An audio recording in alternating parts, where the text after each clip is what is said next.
Eu quero partilhar com vocês a palavra de Deus.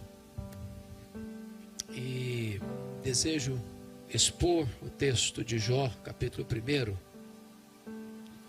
tangendo também ao mesmo tempo o assunto família, que é a temática desta noite. Então abra sua Bíblia, por favor, livro de Jó, capítulo 1. Nós faremos a leitura dos versos 6 a 12 e depois no capítulo 2, de 1 a 6.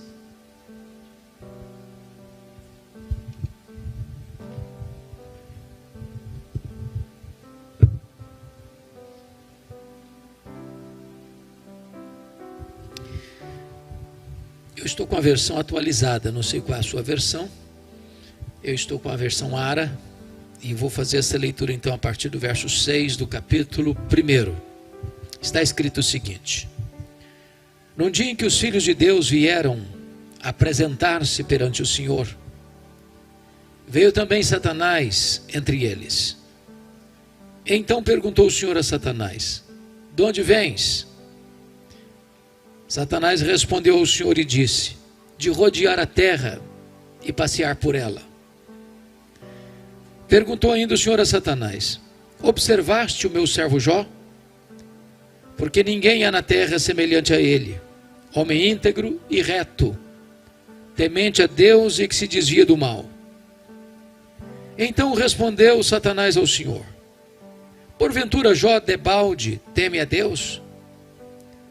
Acaso não o cercaste com sebe a ele, a sua casa e a tudo quanto tem? A obra de suas mãos abençoaste, e os seus bens se multiplicaram na terra. Estende, porém, a tua mão e toca-lhe em tudo quanto tem, e verás se não blasfema contra ti na tua face. Disse o Senhor a Satanás: Eis que tudo quanto ele tem está em teu poder. Somente contra ele não estendas a tua mão.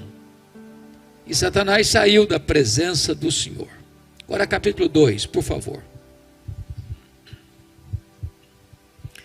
Num dia em que os filhos de Deus vieram apresentar-se perante o Senhor, veio também Satanás entre eles, apresentar-se perante o Senhor. Então o Senhor disse a Satanás: De onde vens?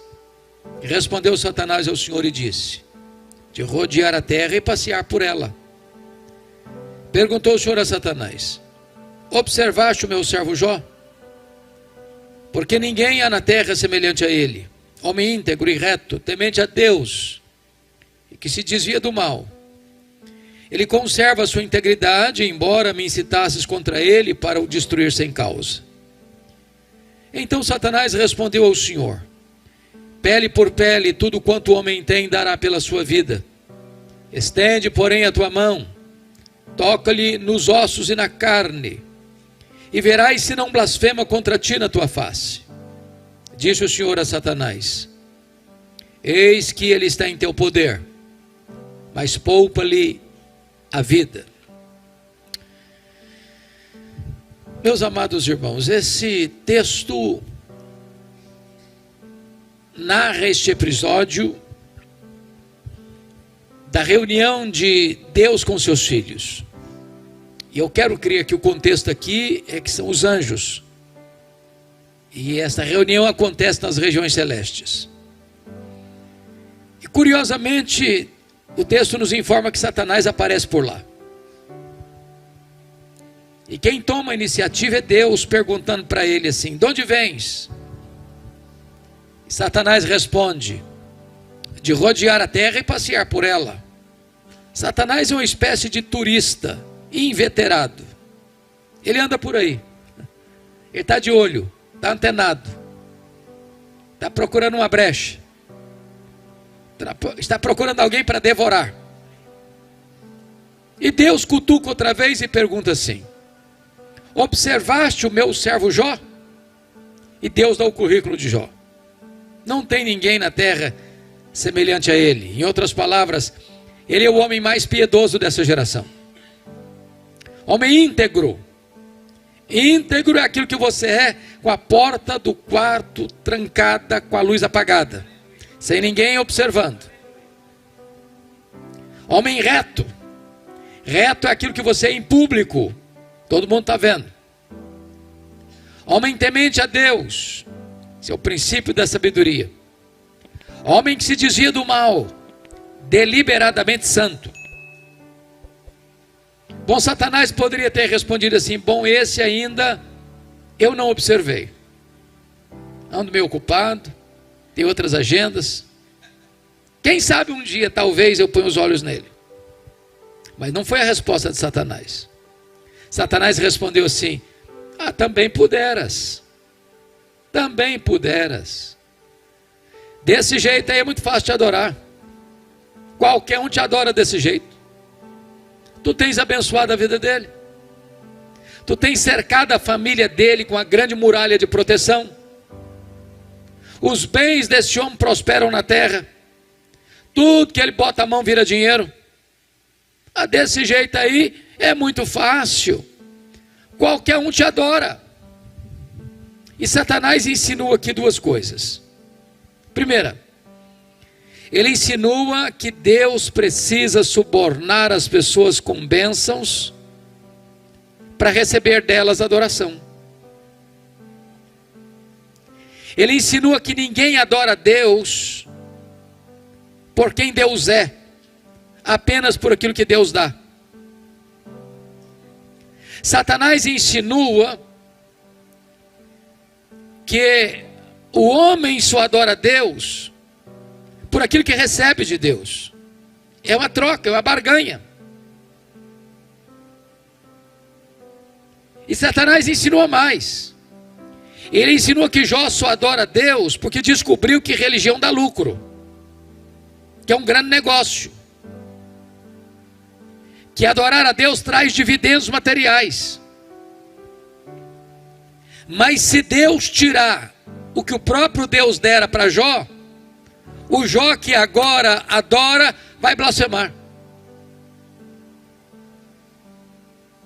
A grande pergunta é que um homem tem. Um homem tem bens, um homem tem família. Satanás está insinuando e levantando aqui duas teses. É que ninguém ama mais a Deus do que o dinheiro. E que ninguém ama mais a Deus do que a família. Satanás diz para Deus: toca no que ele tem, e verás se não blasfema contra ti na tua face. Sem que Jó soubesse, Deus constitui Jó em seu advogado na terra, e coloca nas mãos de Jó a defesa da sua reputação, e diz para Satanás: pode tocar no que ele tem, só não podes tocar na sua vida. Em outras palavras, Satanás é um ser limitado e limitado por Deus. Ele só pode ir até onde Deus o permite ir, e nem 1 centímetro a mais. O Deus que adoramos é quem manda no céu, é quem manda na terra e é quem manda no inferno. Com a permissão de Deus, Satanás sai dali para fazer um verdadeiro estrago na vida de Jó. Eu queria que vocês conferissem comigo. No capítulo 1, versículo 3, na parte final, está dito assim: de maneira que este homem era o maior de todos os do Oriente. Que significa que Jó era o homem mais rico do Oriente, que Jó era o homem mais rico da sua geração. Portanto, está posto aqui que não é pecado ser rico. Não é pecado ter riquezas. Não é pecado ter dinheiro. A riqueza é uma bênção. É Deus quem fortalece as nossas mãos para adquirirmos riquezas. Riquezas e glórias vêm de ti. A bênção do Senhor enriquece e com ela não tem desgosto. O problema não é ter o dinheiro. O problema é o dinheiro nos ter. O problema não é possuir dinheiro. O problema é ser possuído pelo dinheiro. O problema não é carregar dinheiro no bolso, é entronizar o dinheiro no coração. O problema não é a riqueza, é a riqueza sem Deus. O problema não é o dinheiro como servo, o problema é o dinheiro como patrão. É curioso que no versículo 3 está escrito que Jó era o homem mais rico.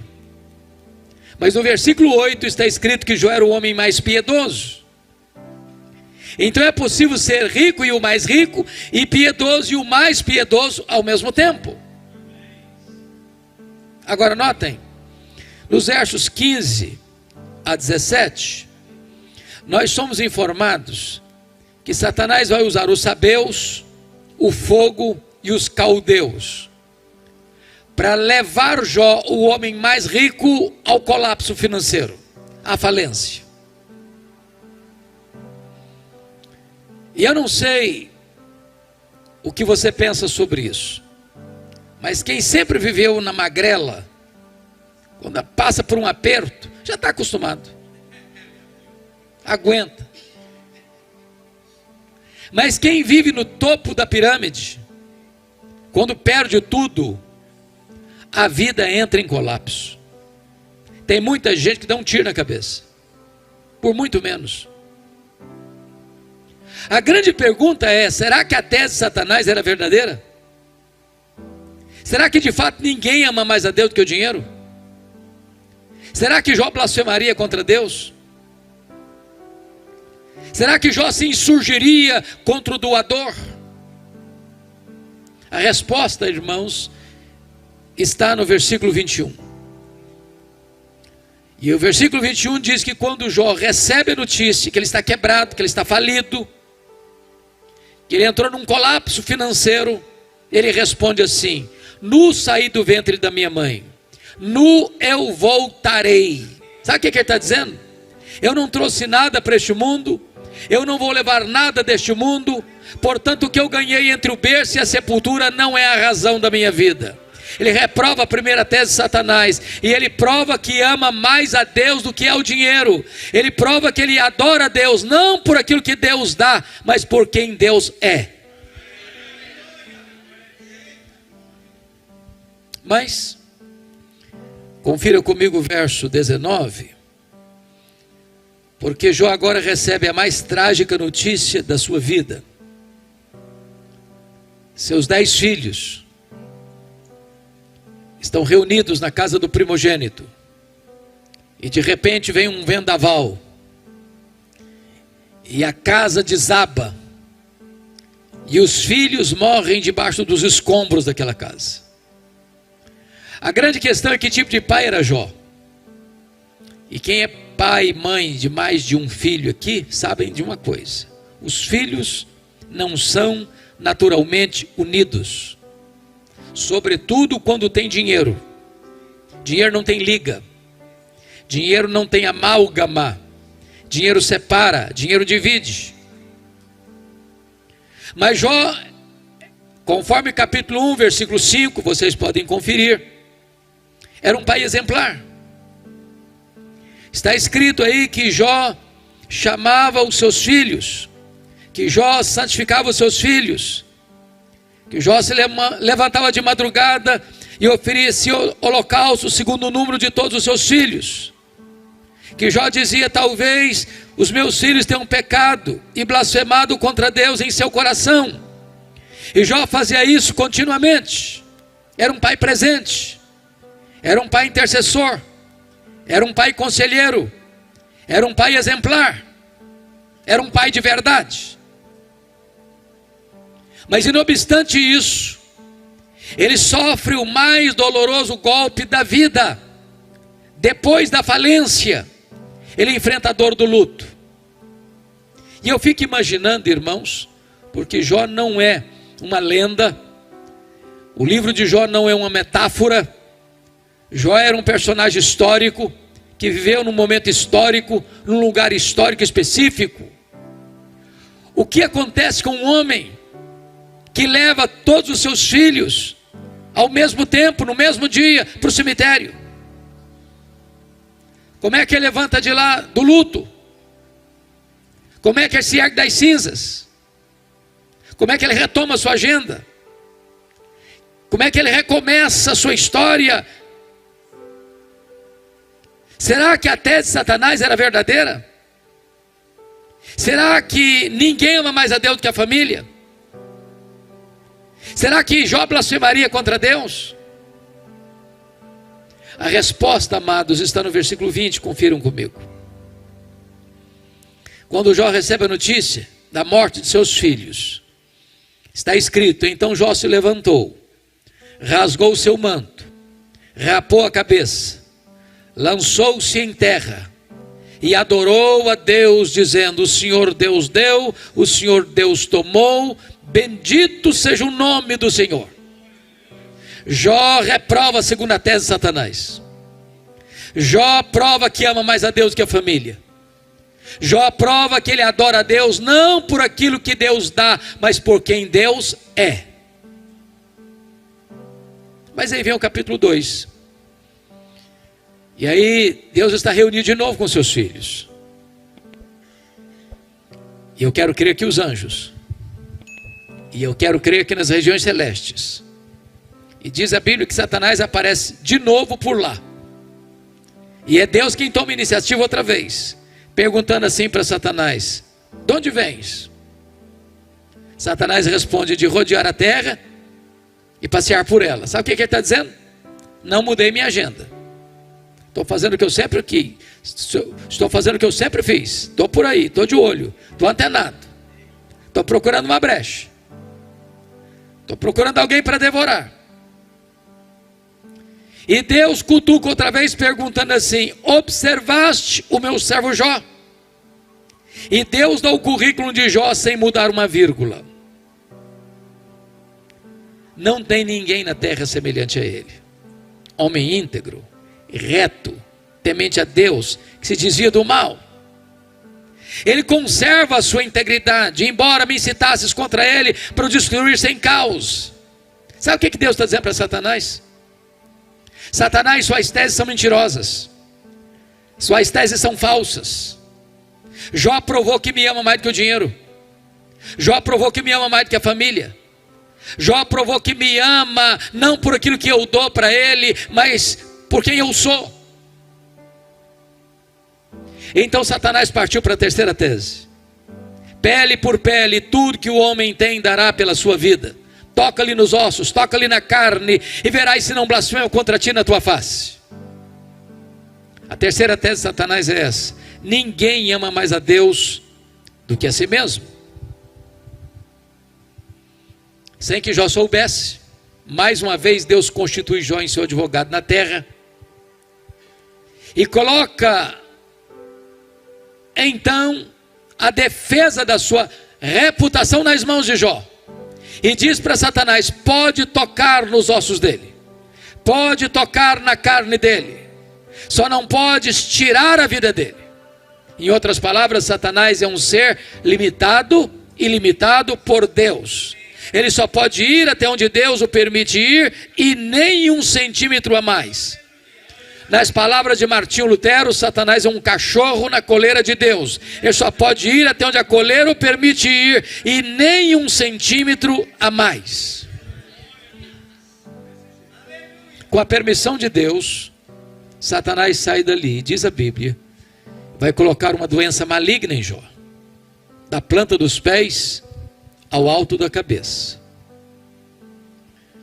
E Jó vai tendo uma dor avassaladora, porque o seu corpo vai ficando completamente chagado, feridas se abrindo, sangrando, a pele necrosando.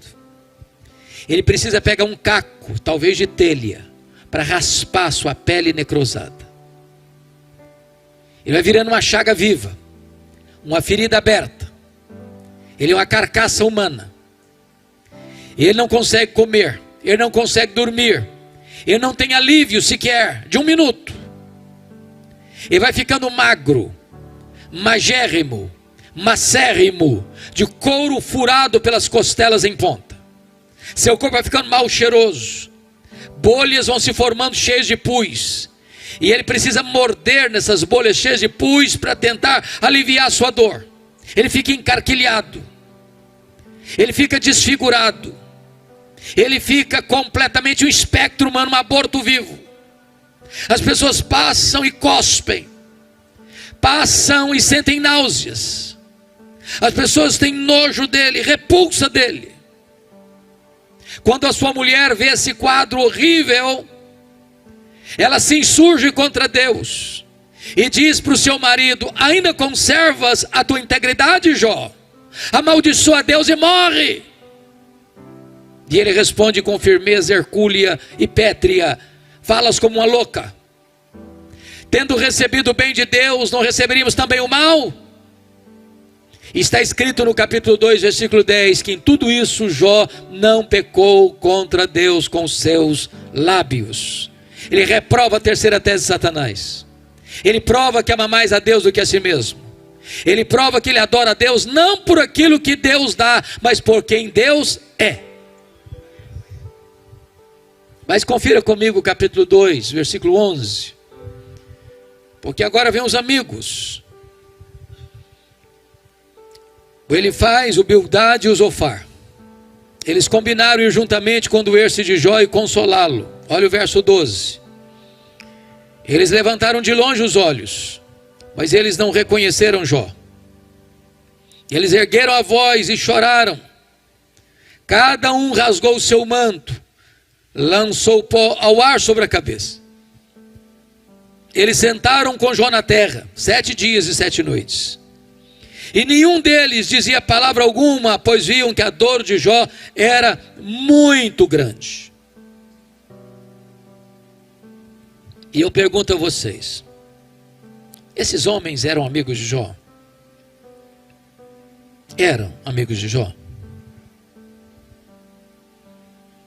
E a resposta categórica é esta: claro, claro que eram. Claro. Vocês já fizeram alguma visita assim para alguém? 7 dias, 7 noites, sentado no chão, na terra, sem falar nada, só chorando. Vocês já receberam alguma visita assim, nas horas mais difíceis da vida? Qual foi o problema desses homens? O problema desses homens era uma teologia ruim. Quando a teologia é ruim, o comportamento vai ser ruim. Porque a ética é filha da teologia e a teologia é mãe da ética. O problema desses homens é que eles começaram a, entre aspas, fazer teologia, a cogitar, a especular, a desenvolver uma lógica cartesiana, a pensar em causa e efeito. E eles imaginaram assim: ninguém sofre sem causa.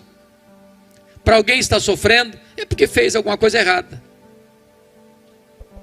Portanto, para Jó estar sofrendo e sofrendo muito, ele deve ter feito muita coisa errada. Mas eles não só pensaram isso, eles falaram. Mas eles não só falaram para Jó. E eles assacaram contra Jó os mais pesados libelos acusatórios. Eles chamaram Jó de adúltero. Eles chamaram Jó de ladrão. Eles chamaram Jó de louco. Eles agravaram a dor de Jó, dizendo que Deus matou os filhos dele porque ele era louco. Eles chamaram Jó de corrupto, porque disseram para Jó que Jó ficou rico porque roubou os órfãos e as viúvas. Eles massacraram Jó. Eles lançaram suas setas venenosas e cravaram essas setas em Jó. Eles passaram Jó debaixo de um rolo compressor, esmagaram Jó.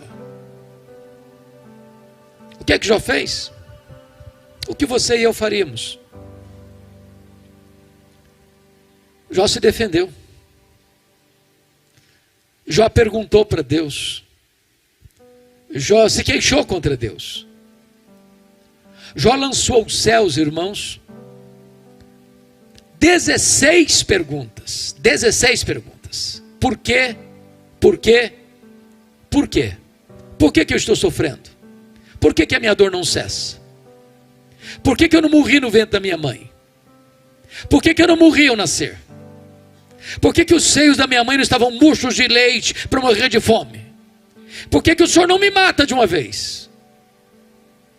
Jó levantou aos céus 34 queixas contra Deus.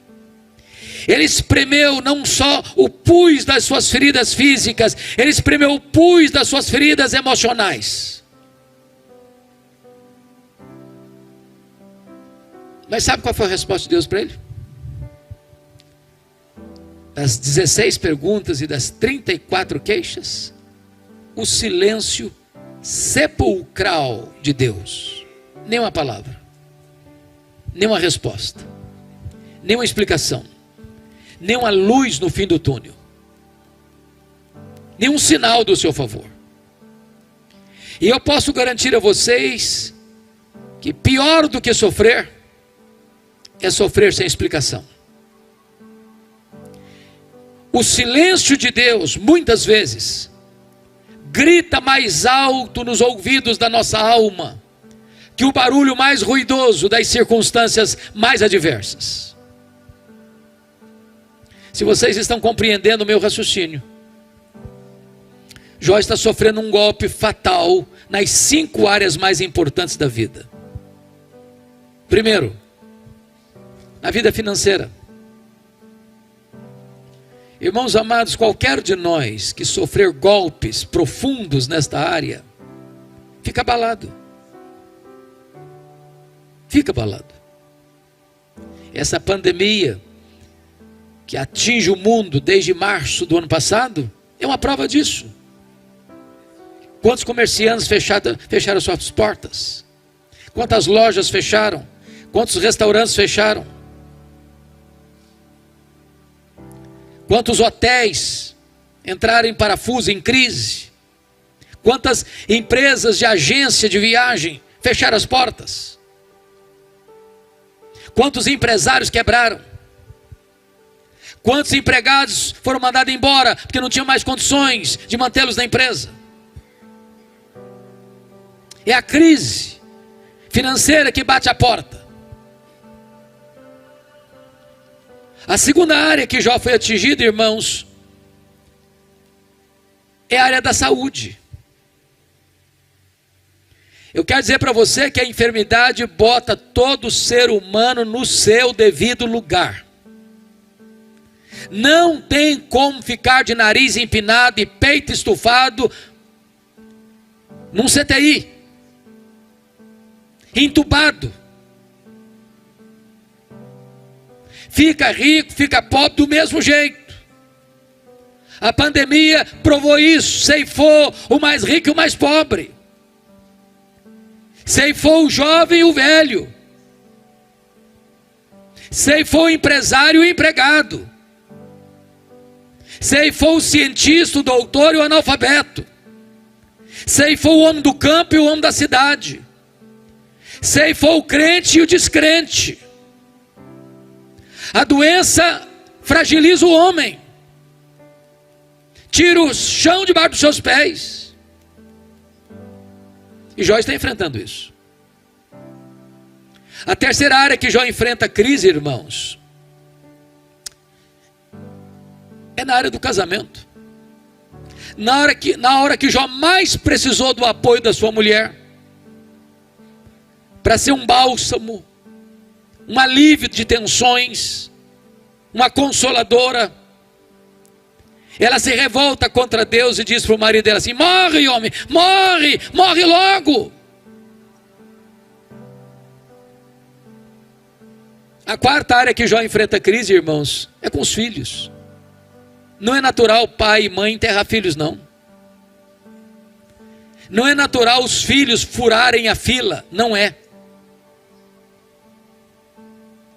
Talvez não tenha dor que possa se comparar a esta. O que é um pai e uma mãe sepultar um filho ou uma filha? Mas a quinta área que Jó está enfrentando drama na vida, irmãos, é com as amizades. Aqueles que deveriam ser consoladores transformam-se em molestadores. Aqueles que deveriam ser óleo terapêutico nas suas feridas tornam-se vinagre em suas feridas. Aqueles que deveriam estar com ele para consolá-lo são seus acusadores mais implacáveis. Se você está olhando comigo, Jó está perdendo tudo. tudo. Jó está no fundo do poço. E quando alguém, porém, está no fundo do poço, meus irmãos, só tem um lugar para se olhar. É para cima, é para o alto, é para Deus. Jó perdeu tudo, exceto sua confiança em Deus. E então, quando ele está no fundo do poço, ele arranca do peito um brado de esperança e diz: mais uma coisa eu sei, é que o meu Redentor vive. O meu Redentor vive. Satanás havia pensado que havia tirado tudo de Jó, mas não entendera que Deus era o tudo de Jó. E ninguém pode tirar Deus da nossa vida. Ele é o nosso refúgio, Ele é a nossa fortaleza, Ele é a nossa esperança. Com Deus você tem tudo. Sem Deus, tendo tudo, você não tem nada.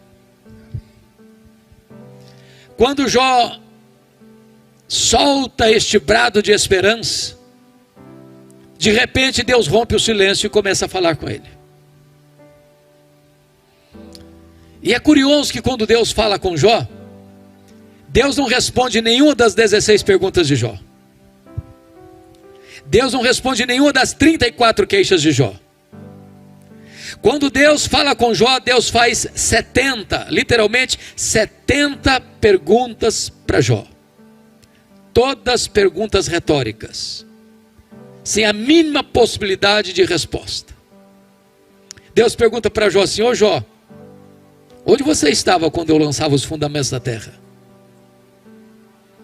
Ô Jó, onde você estava quando eu espalhava as estrelas no firmamento? Ô Jó, onde você estava quando eu cercava as águas do mar para elas não invadirem a terra? E Deus abriu as comportas dos céus e despejou torrentes caudalosas da sua majestade, da sua glória sobre Jó. Em catadupas Deus foi derramando sobre Jó torrentes do seu poder, da sua glória, da sua majestade, da sua grandeza, do seu conhecimento, do universo, das coisas maiores e menores da vida. E quando Deus foi se revelando a Jó, e se revelando a Jó, e se revelando a Jó, e se revelando a Jó, Jó foi se encolhendo, e foi se encolhendo, e foi se encolhendo, e foi se encolhendo, para descobrir as 5 verdades mais extraordinárias e revolucionárias da sua vida, que mudaram a história dele, e que podem mudar a sua, a minha, a nossa história nesta noite. Que verdades são essas? Eu gostaria que vocês contemplassem comigo no capítulo 42, porque elas estão lá. A primeira coisa que Jó descobriu, meus irmãos, notem comigo, está aí no versículo 1 e 2. Então respondeu Jó ao Senhor: bem sei que tudo podes. Jó reconheceu a onipotência de Deus. Deixa eu lhe dizer algo nesta noite. Você e eu temos impossibilidades intransponíveis, fraquezas indisfarçáveis. Eu gosto muito de ler, desde a minha infância. E eu gosto de passar pelas livrarias, praticamente todo mês, toda semana, para ver o que está saindo. Eu acho que todos vocês concordam comigo que as obras que mais são publicadas no Brasil e no mundo são livros de autoajuda. E esses livros de autoajuda dizem para você que você é forte, que você tem a força, que você é um gigante, que há poder nas suas palavras, que basta fazer cócegas no seu interior e se levantará daí um gigante. Mas sabe o que a Bíblia diz? Exatamente o contrário. A Bíblia diz que nós somos fracos, que Deus conhece a nossa estrutura e sabe que somos pó. Nós temos fraquezas físicas, por exemplo. Eu só sei que eu tenho a idade que eu tenho quando eu me olho no espelho. E quando eu converso com alguém, ele diz assim, tem a mesma idade sua, estou um pouquinho mais velho, um pouquinho mais novo. Eu falei, estou velho mesmo. O tempo vai esculpindo algumas rugas no nosso rosto, indisfarçáveis. Indisfarçáveis. As mulheres são mais espertas e mais inteligentes do que os homens, driblam isso melhor, com um bom cosmético. Às vezes quando se acorda é um caos, mas depois de um bom cosmético vira o cosmos de novo. Mais tarde uma boa cirurgia plástica ajuda muito. Mas chega uma hora, convenhamos, que ainda que Pitangui ressuscitasse dentre os mortos, não teria mais jeito. Não tem mais jeito. As mãos ficam descaídas, os joelhos trôpegos, as pernas bambas, os olhos embaçados. E dizem alguns entendidos que cada fio de cabelo branco que brota na sua cabeça é a morte chamando você para um duelo. Eu acho até um exército acampado ao meu redor. Tem as fraquezas físicas, mas nós temos fraquezas emocionais, irmãos. A maioria de nós, se não todos nós, nas noites mais escuras da alma, já choramos e gememos. Dizer, meu Deus, eu não aguento mais. Há um nó na garganta, uma dor no estômago, há uma angústia na alma. Parece que o inferno joga em cima de você todo o seu bafo quente. E você se sente oprimido, acuado, esmagado por uma dor avassaladora. Sabe por quê? Nós temos fraquezas emocionais. Mas em terceiro lugar, nós temos fraquezas morais. Quantas vezes você e eu, chorando, dissemos para Deus, Deus, eu não quero mais cometer esse erro. Eu não quero mais reincidir nesse pecado. E daqui a pouquinho, você se flagra cometendo o mesmo erro. Não é porque faltou para você sinceridade, não. Faltou para você poder. Somos fracos. Mas em quarto lugar, nós temos fraquezas espirituais. Nós somos um ser ambíguo, contraditório, paradoxal. Diz a Bíblia que o bem que eu quero fazer eu não faço, o mal que eu não quero, esse eu faço. Somos fracos. Porém é maravilhoso você poder afirmar que o seu Deus tudo pode. Para Ele não há impossíveis. Para Ele não há vida irrecuperável. Para Ele não há casamento sem solução. Para Ele não há família sem restauração. Para Ele não há igreja sem reavivamento. Ele pode tudo quanto Ele quer. Ele tudo pode.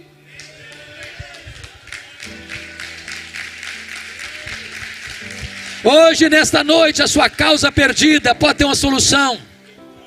Aquele assunto que rola anos na sua vida, no seu casamento, na sua família, nesta noite, pode ter uma solução. Ele está aqui e Ele é poderoso para fazer milagres na nossa vida. A grande questão nesta noite, irmãos, quem é o nosso Deus? Quão grande é o nosso Deus? Quão poderoso é o nosso Deus? Quão majestoso é o nosso Deus? Quanto Ele pode? Quando o profeta Isaías, que é considerado o profeta evangélico, porque a partir do capítulo 40 do seu livro ele começa a tratar do Messias. Lá no capítulo 40 ele diz que o seu Deus, o meu Deus, o nosso Deus, é aquele que mede as águas na concha da sua mão. E eu fico imaginando o Pacífico, o Atlântico, o Índico, o Mediterrâneo, os mares, os rios, as fontes. Tente aqui no Atlântico, com um baldinho. Veja quanto tempo você vai levar para esvaziar o Atlântico com um baldinho. Pois o seu Deus mede as águas na concha da sua mão. O seu Deus pesa o pó das montanhas em balança de precisão. O seu Deus mede os céus a palmos. O seu Deus espalha as estrelas no firmamento, e por ser forte em força e grande em poder, quando as chama pelo nome, nenhuma só delas vem a faltar. O seu Deus olha para as grandes nações, as grandes potências econômicas e militares da terra, e considera todas essas nações como um pingo que cai num balde, como um pó numa balança de precisão. Este é o seu Deus, Ele tudo pode.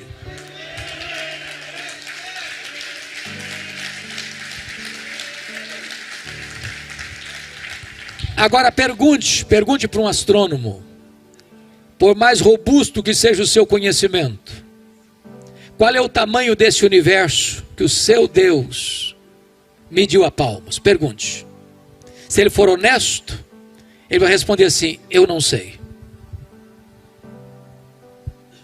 Com isso ele não está confessando uma ignorância absoluta, não. O que ele está afirmando é que nenhum homem é capaz de saber com precisão qual é o exato tamanho do universo. Esta é uma matéria ainda em aberto. O que você e eu sabemos é que o universo não é infinito, porque a infinitude é um atributo exclusivo de Deus. Porém, o que os cientistas já sabem é que o nosso universo tem mais de 93 bilhões de anos-luz de diâmetro. E o que significa isso? Significa que se você voasse a velocidade da luz, 300 mil quilômetros por segundo, nessa velocidade você demoraria mais de 93 bilhões de anos para ir de uma extremidade à outra do universo. Pois não há um centímetro desse universo onde o seu Deus não pode dizer: eu criei isso aqui, eu sou dono disso aqui, eu sou senhor disso aqui. Este é o seu Deus, Ele tudo pode. Pergunte a um astrônomo quantas estrelas existem, e a resposta dele é: eu não sei. O que eles sabem é que há mais estrelas no firmamento do que todos os grãos de areia de todas as praias e desertos do nosso planeta. Vá um dia aqui à praia, encha a concha da sua mão de areia, leve para uma tábua de vidro, como esse púlpito aqui, e tenha a paciência de contar quantos grãos de areia você consegue botar na concha da sua mão. Pois há mais estrelas no firmamento que todos os grãos de areia de todas as praias e desertos do nosso planeta. Mas o seu Deus não apenas criou todas elas. O seu Deus batizou cada uma delas pelo nome. E por ser forte em força e grande em poder, quando a chama pelo nome, nenhuma só delas vem a faltar. Este é o seu Deus, Ele tudo pode.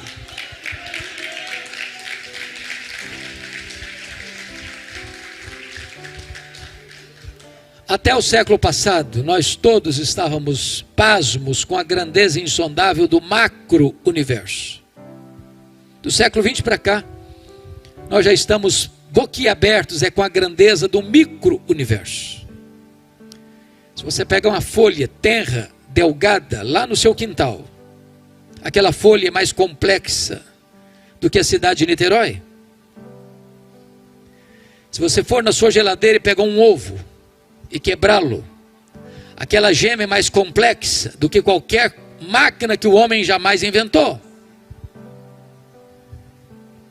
Dr. John Wilson, catedrático de Harvard, uma das maiores autoridades no mundo em oftalmologia, diz que você e eu temos cerca de 10 milhões de fios duplos encapados em cada um dos nossos olhos, e se não for assim, haverá um curto-circuito e nós ficaremos cegos. Dr. Marshall Nirenberg, prêmio Nobel de Biologia, fez uma das mais fantásticas descobertas no século passado. Ele descobriu que você e eu temos em torno de 60 trilhões de células vivas no nosso corpo. Descobriu mais. que em cada uma dessas células você tem 1,70 m de fita DNA, onde estão gravados e computadorizados todos os seus dados genéticos, a cor dos seus olhos, a cor da sua pele e o seu temperamento. Se você espichar a fita DNA do seu corpo, você terá 102 trilhões de metros de fita DNA no seu corpo. Você terá 102 bilhões de quilômetros de fita DNA no seu corpo, que daria para dar diversas voltas no sistema planetário. Dr. Loy vai afirmar mais tarde que códigos de vida não se originam espontaneamente, não se originam de uma evolução de milhões e milhões de anos. Códigos de vida foram plantados em você pelo Deus Todo-Poderoso, Criador dos céus e da terra, e este Deus é o seu Pai, e Ele tudo pode.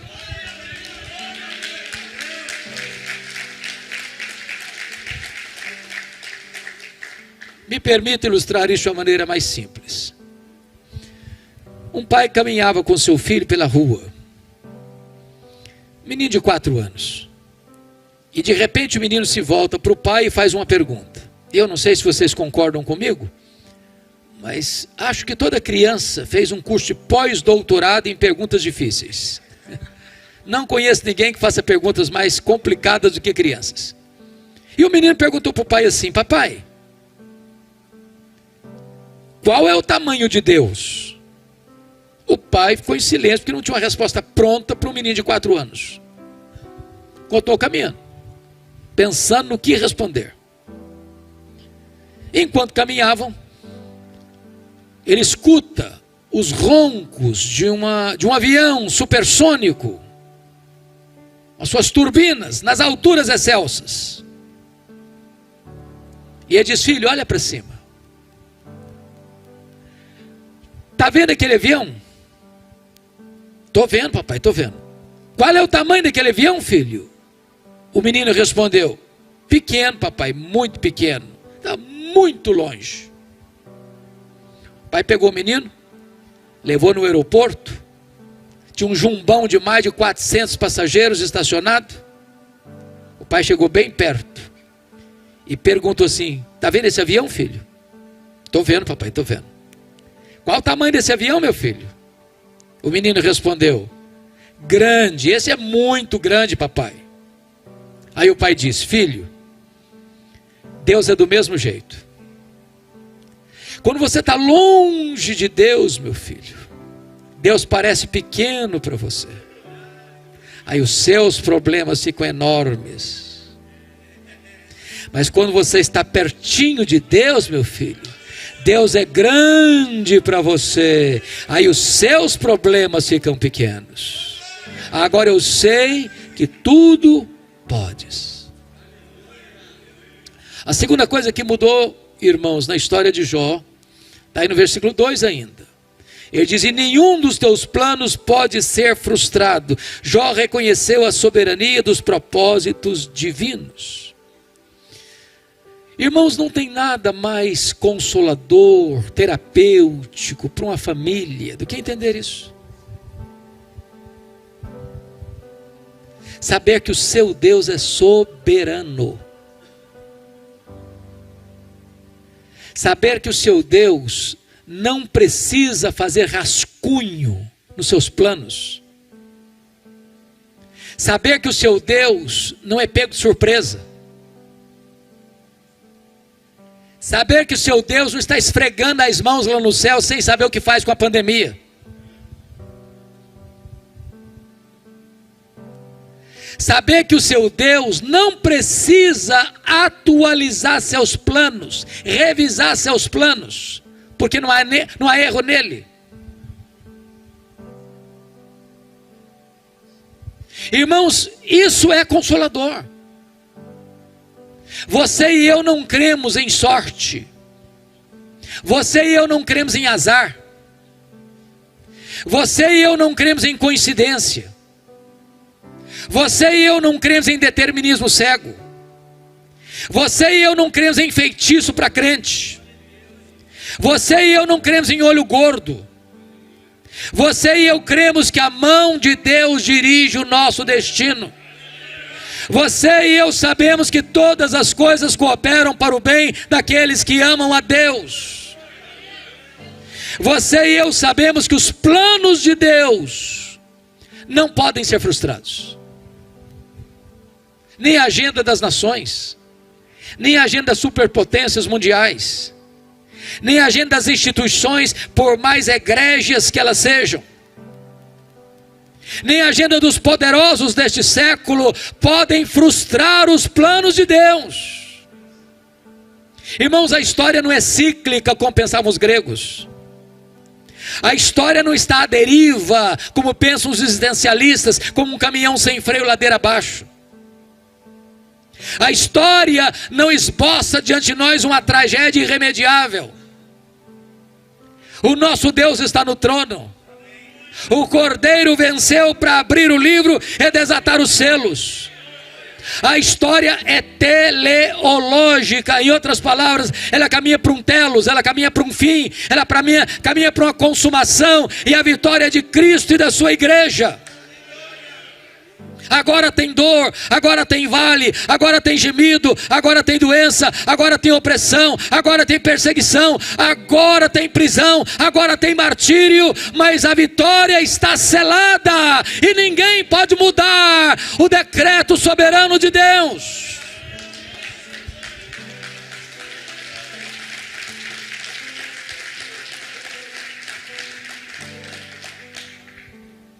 Preste bem atenção nisso, irmãos. Se Deus permite você e eu passarmos por uma prova, entendamos isso. Deus não desperdiça sofrimento na vida de seus filhos.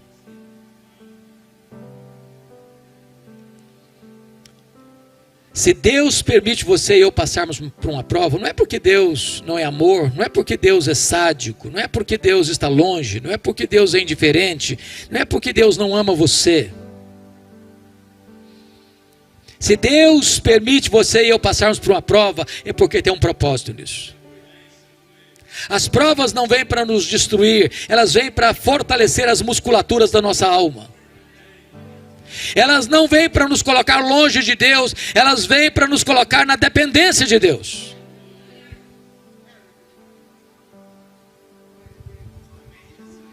Mas há uma terceira coisa que Jó descobriu, que mudou a história dele. Confira comigo o versículo 3.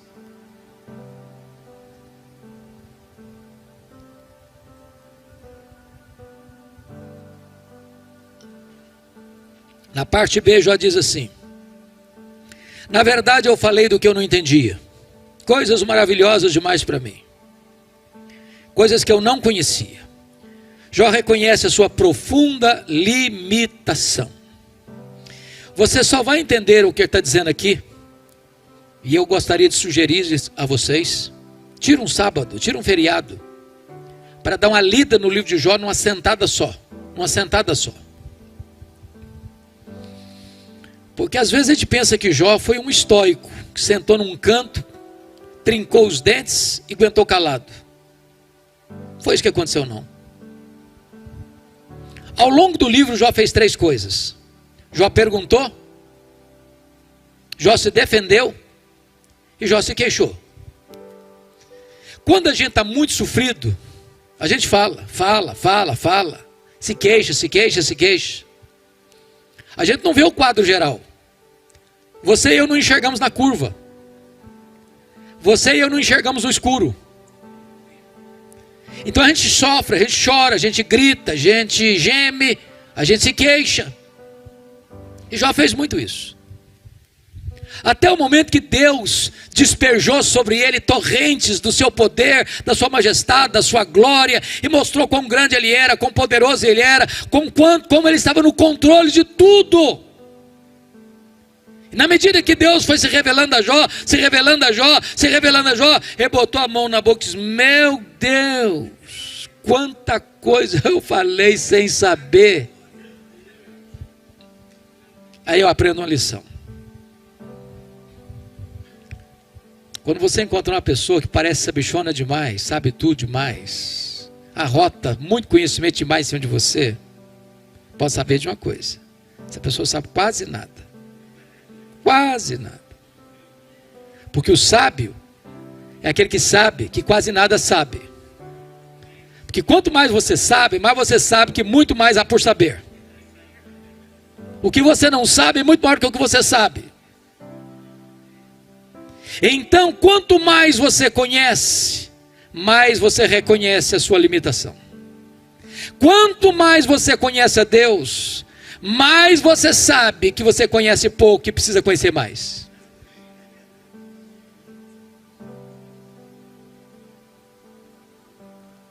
Aqui está um ponto que eu gostaria de enfatizar. Algumas pessoas têm uma espécie de necessidade de falar delas mesmas, se autopromover, se autoprojetar. Nós chamamos isso de vaidade, ou de arrogância, ou de altivez, ou de soberba. Agora preste bem atenção nisso.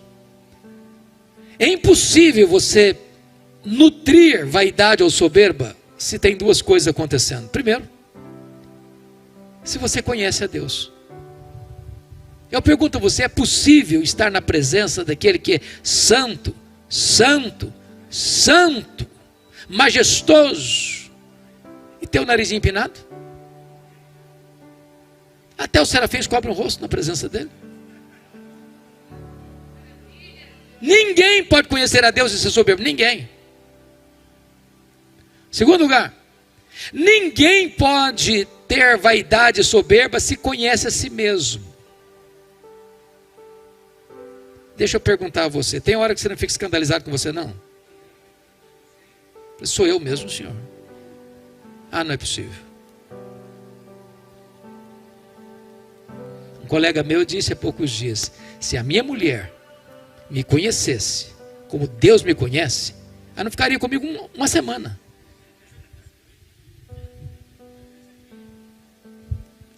Não bata palma para você não. Você e eu somos barro e ruim ainda, viu? Então não tem espaço para você ser honesto, conhecendo a você mesmo. Isso é soberbo.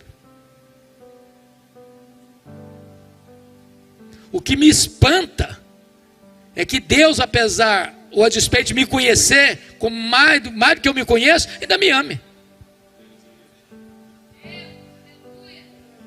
Então, quanto mais você conhece a Deus, mais humilde você precisa ser.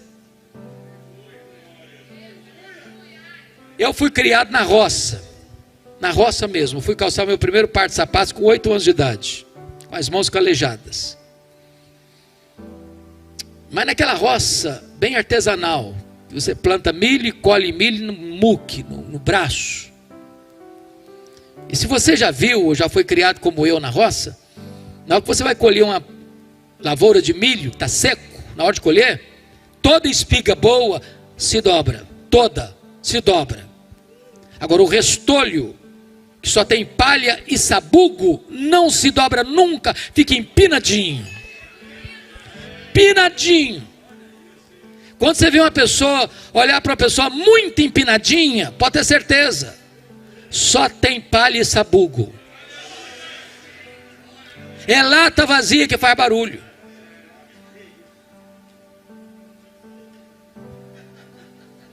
Então, amados irmãos, quando você conhece a Deus, a primeira coisa que Deus faz é golpear o seu orgulho e mostrar quão limitado você é.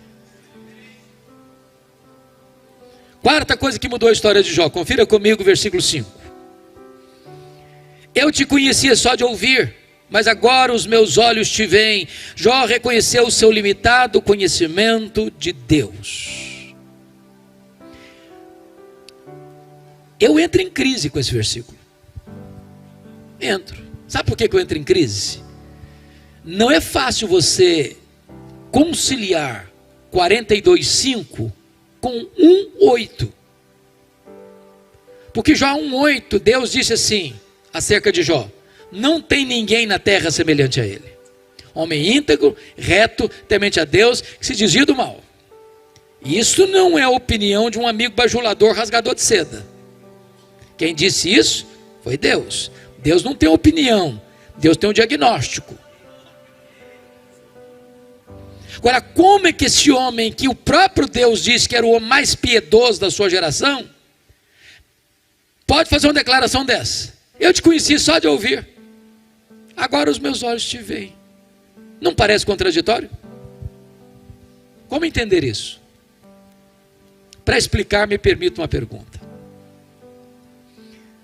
Você conhece a Deus? Conhece? Quanto você conhece? Quanto? Deixa eu ilustrar. Havia um cidadão que nunca tinha visto o mar. Um dia ele fez uma viagem para o litoral, e ao ver o mar, ele exclama extasiado: agora eu conheço o mar.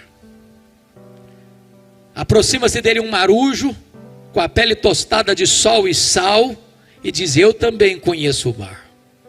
Qual a diferença entre eles? Você conhece a Deus? Quanto você conhece? João 17,3 diz que a vida eterna é esta: conhecer a Deus e a Jesus Cristo a quem enviaste. Então sabe o que você vai estar fazendo no céu? Porque a própria essência da vida eterna é conhecer a Deus. Sabe o que você vai estar fazendo no céu? Depois que você estiver com um corpo glorificado, 1 milhão de anos lá no céu, você vai estar conhecendo a Deus. Sabe o que você vai estar fazendo no céu? Depois que você tiver 1 bilhão de anos lá na glória, você vai estar conhecendo a Deus. Nem toda a eternidade será suficiente para você esgotar o conhecimento de Deus, porque Deus é inesgotável em seu ser. Tem gente que pensa que o céu vai ser boring, vai ser chato, vai ser enfadonho, vai ser monótono. Há pouco tempo, um adolescente veio para mim e falou assim: pastor, não quero ir para o céu não. Tomei um susto, falei: você está ficando maluca, minha filha? Não quero ir não. Falei: mas como assim? Me explica. Ah, pastor, a ideia de céu que eu tenho é que eu vou estar numa nuvem branca, com a harpa na mão, tocando, cantando. Ah, eu não aguento essa vida inteira não, quero coisa nova para a minha vida.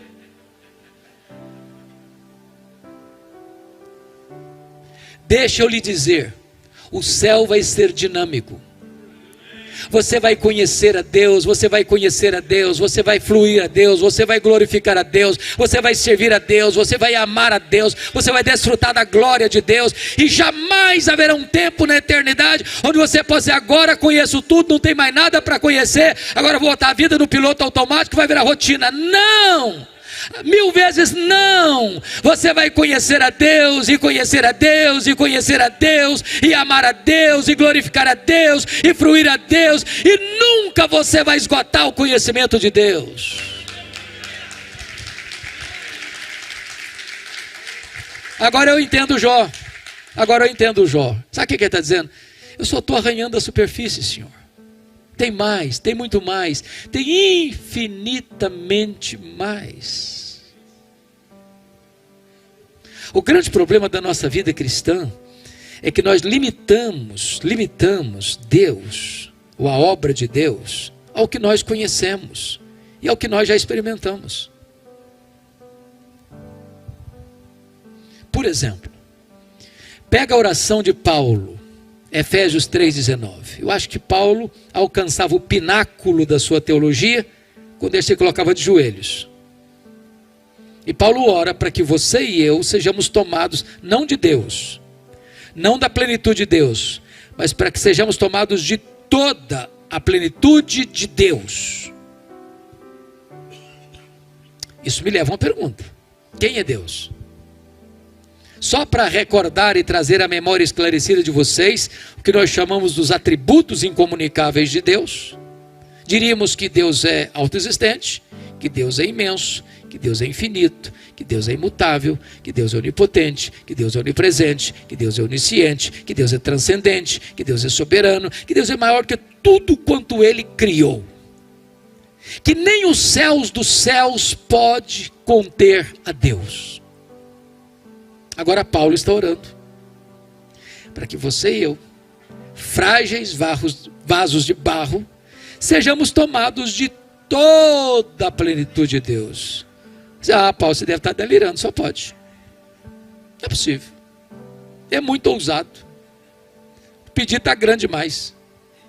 para que você e eu não incorramos nesse perigo, ele escreve no verso seguinte, Efésios 3:20: ora, aquele que é poderoso para fazer infinitamente mais do que tudo quanto pedimos ou pensamos, conforme o seu poder que opera em nós, a ele seja a glória na igreja em Cristo Jesus, agora e eternamente, amém. Porque a gente usa esse versículo, Deus é poderoso para fazer infinitamente mais, mas coisas muito comezinhas da vida. Deus é poderoso para curar só unha encravada do dedão do pé. É poderoso mesmo, a sua dor de barriga. Ok, é também poderoso. Mas Paulo usa essa expressão para o pedido mais ousado que já foi feito na história da igreja. O que ele está dizendo? É que não há limitação em Deus. Você vai conhecer a Deus, você vai conhecer a Deus, você vai conhecer a Deus, você vai receber o poder de Deus. Enquanto tiver vasilha vazia, o azeite vai jorrar. Enquanto você tiver disposição, você vai conhecer e conhecer e conhecer. Mas a quinta coisa que mudou a história de Jó, irmãos, está no versículo 6, confira comigo. Por isso eu me abomino e eu me arrependo no pó e na cinza. Jó reconhece a enormidade do seu pecado, e eu entro em crise de novo com o versículo, porque não combina com o que Deus falou dele. Não combina. Como é que o homem mais piedoso vai fazer uma confissão dessa? Essa confissão fica bem na boca de um assassino, de um ladrão, de um corrupto. Mas na boca do homem mais piedoso? Como é que você entende isso? Me permita explicar, amados. As pessoas que mais confessam os seus pecados e choram por eles, não são as pessoas que mais pecam. São as pessoas que mais perto de Deus andam.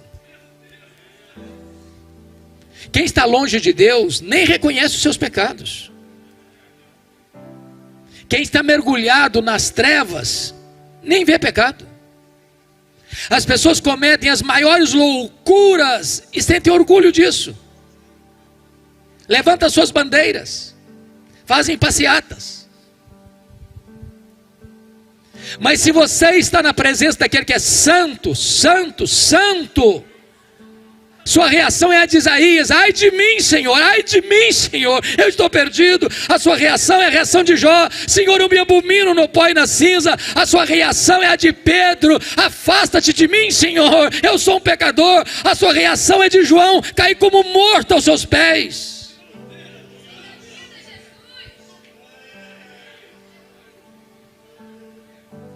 Oh, amados irmãos, há pouca convicção de pecado na família e na igreja, porque tantas vezes nós estamos longe de Deus. Quanto mais perto de Deus, mais choro pelo pecado. Pois bem, agora eu quero conduzir vocês àquilo que eu chamo da chave da virada, ou a chave hermenêutica do livro de Jó, que está no capítulo 42, versículo 10. Está escrito: mudou o Senhor a sorte de Jó, quando este orava pelos seus amigos, e o Senhor deu-lhe o dobro de tudo que antes possuíra.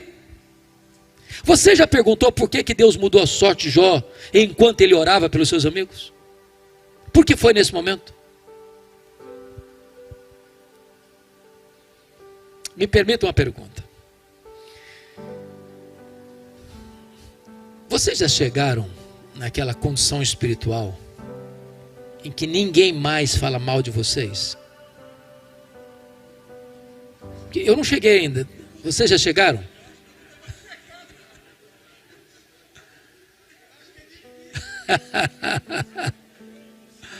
Impossível. Deixa eu fazer outra pergunta então. O que vocês acham que Jó sentiu quando seus amigos, de forma cruel, inverídica, disseram assim para ele: ô Jó, você é um ladrão. Ô Jó, você é um adúltero. Ô Jó, você roubou dos órfãos e das viúvas. Ô Jó, você é doido, você é louco. Deus matou seus filhos porque você é doido, louco. O que vocês acham que Jó sentiu? que você sente quando alguém fala mal de você? Quando alguém levanta falso sobre a sua vida? O que você sente? Você fica feliz? Você dá pulo de alegria? O que Jó fez? Se defendeu, se queixou. E quem se defende e se queixa, sabe o que tem no coração? Dor, mágoa. Sabe o que Deus está falando para Jó? Meu filho, você quer ser restaurado? Saia dessa arena de autodefesa. Saia, meu filho, dessa arena de autodefesa. Comece a orar por esses homens. Comece a orar por aqueles que criticaram você. Comece a orar por aqueles que estão cravando você com setas enormes. Comece a orar por eles. Sabe por quê? Você não consegue orar por alguém e ter mágoa desse alguém ao mesmo tempo. E diz a Bíblia que quando Jó orava pelos seus amigos, Deus restaurou a sorte de Jó. Notem comigo que as 5 áreas que Satanás tentou destruir na vida de Jó, Deus restaurou todas elas. A primeira área que Deus restaurou está no versículo 16. Foi a sua saúde. Ele viveu mais 140 anos. Viu os filhos dos filhos até a 4ª geração. Eu acho que não ficou nem sequela, nem cicatriz. Eu quero dizer para você que o Deus que cura está aqui nesta noite. A última palavra, irmãos, não é da medicina, a última palavra não é da ciência, a última palavra é de Deus. Se Ele quiser, Ele cura. Ele é o Jeová Rafa. A segunda área que Deus restaurou, confira comigo o versículo 10 e o versículo 12, foi a vida financeira. No verso 10 diz que Deus deu tudo em dobro. E no verso 12, vale a pena você comparar 1:3 com 42:12, e você verá que Deus literalmente devolveu tudo em dobro. Eu quero dizer para você que o Deus da restituição está aqui nesta noite. Você que foi despedido do seu emprego, você que fechou o seu comércio, você que fechou a sua loja, você que sofreu um baque na sua empresa, eu quero dizer que Deus é poderoso para restituir e restaurar a sua vida financeira. A terceira área que Deus restaurou foram os amigos, as amizades. Olha o versículo 8. Eu acho muito interessante isso aqui, porque os amigos que acusaram Jó, agora Deus chega para eles e diz assim: olha, vocês vão ter que ir lá naquele homem que vocês criticaram, para que aquele homem que vocês criticaram ore por vocês. Aquele homem que vocês criticaram é mais justo do que vocês, e eu vou ouvir a oração daquele homem, não a oração de vocês. Sabe o que Deus está fazendo com Jó aqui? Honrando Jó. Honrando Jó. Então eu vou falar uma frase aqui, se você esquecer tudo que eu falei até agora, mas lembrar da frase, já me dou por satisfeito. E a frase é esta: cuide bem da tua piedade, e Deus cuidará da tua reputação. Você não tem que se defender, você tem que andar com Deus. Porque quando você anda com Deus, Deus defende você. Quando você anda com Deus, as pessoas que criticaram você vão ter que voltar a você e mudar de opinião a seu respeito. Quarta área que Deus restaurou: o casamento. E é curioso que não há nenhuma palavra no texto sobre a restauração do casamento. Por que a Bíblia não informa que Jó casou com outra mulher? Pressupõe necessariamente que o casamento foi com a mesma. E aí eu fico intrigado. Fico intrigado com esse negócio aqui. Eu fico imaginando se o Jó fosse brasileiro. Quando ele estava numa magrela, a mulher olhou para ele e disse: morre, ó, morre logo. Agora o cara está no crista da onda, o mais rico de novo, duplamente o mais rico. O que vocês acham que ele falaria para ela se ele fosse brasileiro? Morre, mulher, morre logo. A fila andou, minha filha, a fila andou, estou no outro agora.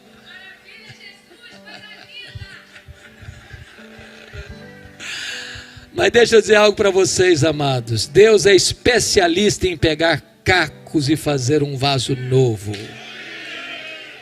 Deus é especialista em pegar um casamento quebrado, ferido, machucado e restaurá-lo. Deus é poderoso para tirar a mágoa, a dor, a revolta, a amargura, o ressentimento e colocar de volta perdão e amor. A solução para um casamento doente não é divórcio, é perdão e restauração. Irmãos queridos, eu no ano 2000, 2001 estava nos Estados Unidos estudando e eu escrevi um livro sobre divórcio, casamento, divórcio e novo casamento. Você sabe que os Estados Unidos tem estatística de tudo, pesquisa de tudo, e é tão fácil estudar lá porque tem tudo na mão. Então fui fazer uma pesquisa em 2001 sobre a questão de casamento e divórcio. E constatei duas coisas tristes. Primeira, no ano 2001, 75% dos homens e 63% das mulheres até os 40 anos já haviam sido infiéis ao seu cônjuge. Segundo, 70% das pessoas que se divorciaram e casaram de novo, 70%, 10 anos depois, descobriram que o segundo casamento foi pior do que o primeiro. Em outras palavras, a solução para um casamento em crise não é o divórcio, mas é a restauração, é a cura, é o perdão. Talvez você veja aqui hoje, seu casamento está abalado, talvez você está decepcionado, decepcionada, talvez você já está fazendo até provisão para separação. Mas eu quero dizer para você que Deus pode fazer um milagre no seu casamento. Há pouco tempo uma mulher me procurou para me fazer um comunicado. E ela estava brava. E ela me fuzilou com os olhares pesados e disse: pastor, eu vim lhe comunicar que eu estou me divorciando. E eu tomei um susto, porque eu não esperava isso. Eu disse: como assim? Eu estou me divorciando. E eu perguntei: mas por que, filha? E ela disse assim: secou. Secou. Está claro para você botar a legenda? E eu perguntei: secou, minha filha? Ué, mas se secou, tem esperança. Você não leu na Bíblia lá que a vara seca de Arão floresceu? Deus pode fazer florescer o que está seco no seu coração. Eu falei: pastor, o senhor não está me entendendo, o senhor está ficando maluco. Eu estou falando para o senhor que morreu. Está claro? Morreu. Eu falei: morreu, filha? Oh, mas não tem esperança? Você não leu na Bíblia lá que Jesus ressuscita os mortos? Ele pode ressuscitar o que está morto no seu coração. Ô pastor, o senhor perdeu o juízo. Eu estou falando para o senhor que acabou. Acabou. Está claro? Acabou. Eu falei: acabou, filha? Ou então tem esperança? Você não leu na Bíblia lá que Jesus chama a existência as coisas que não existem? Ele pode chamar a existência nem o que não está mais aí no seu coração. Você não vai divorciar agora não. Você vai orar comigo. Daqui a uma semana você volta aqui e nós vamos conversar. Passou uma semana, a moça voltou. Ela disse assim: pastor, acabou a vontade de divorciar. Jesus está restaurando a minha vida. Jesus está restaurando meu casamento. Há esperança para nós. Deus é poderoso para fazer um milagre de restauração nesta noite na nossa vida. Mas a última área que Deus restaurou foram os filhos. Confira comigo capítulo 1, versículo 2, que Jó tinha 7 filhos e 3 filhas. Agora confira 42, 13, que Jó passa a ter mais 7 filhos e 3 filhas. Mas se era tudo em dobro, você fica perguntando: mas então não devia ser, você tinha 10, devia ter 20 agora. Então não foi tudo em dobro? Me permita, irmãos, dizer que muitas vezes você e eu usamos termos que não deveríamos usar na nossa vida. É muito comum nessa pandemia alguém dizer, perdi meu avô, perdi minha avó. Alguns mais doloridamente, perdi meu pai, perdi minha mãe, perdi meu irmão, perdi meu amigo, perdi meu filho, minha filha. Essa não é uma linguagem própria para um crente usar. Você perde alguém ou algo quando você não sabe onde está. Como aquele pai que voltava do cemitério depois de sepultar o seu filho único. E um amigo se aproxima para lhe dar um abraço e disse assim, meus pêsames. Eu soube que o senhor perdeu o seu filho. E o pai chorando, mas consolado, disse, não, eu não perdi meu filho. Eu sei onde meu filho está. Eu sei com quem o meu filho está. O meu filho está no céu, o meu filho está com Jesus. Eu não perdi meu filho. João agora tem 10 filhos no céu. João agora tem 10 filhos na terra. Deus restaurou e restaurou completamente.